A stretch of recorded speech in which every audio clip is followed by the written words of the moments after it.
ভাইজান ভাইজান তুমি দেশে চলে আসছো, আগে থেকে জানালে না কেন? বিদেশ থেকে অনেক টাকা পয়সা খরচ করে আইসা আমি কোন রঙ্গরসের কথা শুনতে আসি নাই মা। তোমরা আমার বল লগে যা করছো এই জন্য পাগলের মতো আমার সুইটাটা লাগছে। ভাবি তোমারে খবর দিয়ে আনাইছে, আমাকে লিগে তোমার খুব তাড়াতাড়ি চলে আনাম লাগবে, তাই না? তুমি বলছো আমি ডাব কেটে দিই, মাথা ঠান্ডা করো, তারপর সবকিছু শুনে তুমি একটা সিদ্ধান্ত দিও। আজকে রাত্রে এই বাড়িতে শালি সবু শালি আর সমস্ত সম্পত্তি ভাগ করে দাও।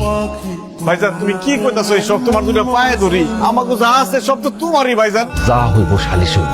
মানিক, মানিক, আমি কোনো পোলারই কিছু বলবো না। আমার দুই পোলার আমার কাছে সমান।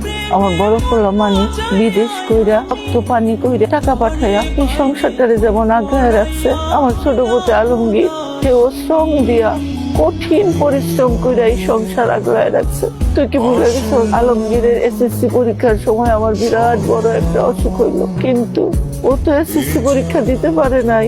আমার সেবা যত্ন কইরা ঢাকায় অপারেশন কইরা বাড়িতে নিয়ে আসছে। ওর পড়াশোনাটা আর হইল না। খেতে খাবারে কাজ কইরা তোর পাঠানো টাকা যক্ষের ধনের মতো আগ্রহে রাখছে। আমার আলমগীর পরিশ্রম করে এই সংসারটা টিকায় রাখছে। আমি আমার পুত্রের মতো ভাগাভাগি চাই না। এই নাও, সব সম্পত্তির দলিল এখানে আছে। আর আমি মিথ্যা কথা কইছি, আমার নামে আমি কোনো সম্পত্তি কিনি নাই, যা কিনছি সব তোমার নামে কিনছি। আর তুমি যে টাকা পাঠাইছো সব হিসাব এখানে দেয়া আছে। চেয়ারম্যান সাহেব দেখেন।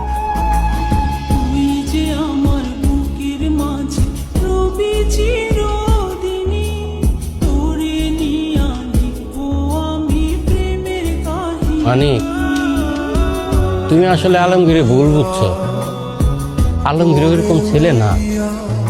আলমগীর মতো সৎ ভালো আমগো গ্রামে না, খালি আশেপাশে 10টা গ্রামেও তুমি খুঁজে পাইবা না। এরম ভাই ভাইতে ভাগ্য লাগে। তুমি যে টাকা পাঠাইছো, হ্যাঁ যদি ইচ্ছা করতো বেমানি করে তোমার ঠকাইয়া নিজের নামে জমি রাখতে পারতো, কিন্তু সে তা করে নাই। তোমার নামে সমস্ত সম্পত্তি রাখছে। আমি সাক্ষী, আমি সবকিছু জানি। একটা কথা কই তোমারে, তোমার ভাই আলমগীর তো তোমারে ঠকায় নাই, তুমি আলমগীরে ঠকাইও না।